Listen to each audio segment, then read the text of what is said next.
Bu konuda vekaleti sana veriyorum Nusret. Artık tecrübeli biri olarak yaktın beni.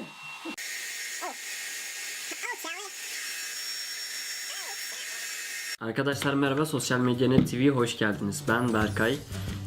Bugün Berkay Emberkobay'da geçen hafta kullandığımız L'Oréal Paris'in aşamalı renk açıcı sprey. Bunu bugün bir kez daha uygulayacağız. Evet, bu ürün geçen hafta da sanırım bir yarım ton kadar açtı benim saçımı. Şimdi bir yarım ton daha bekliyoruz bakalım.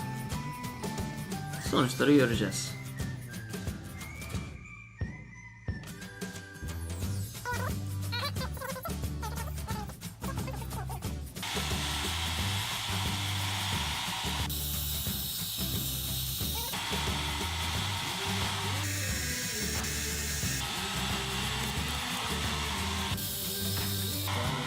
Hayır.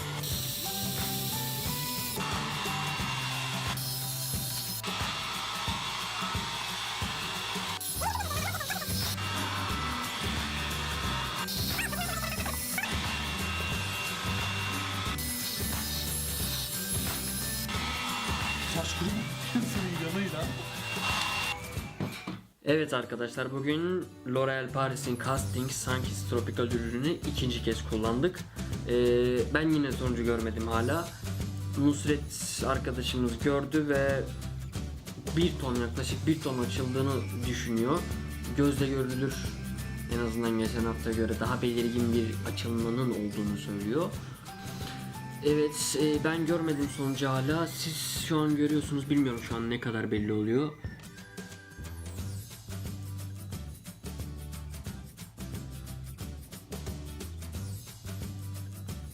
Videoyu kapattıktan sonra ben de bakacağım. Şu an yine merak ediyorum.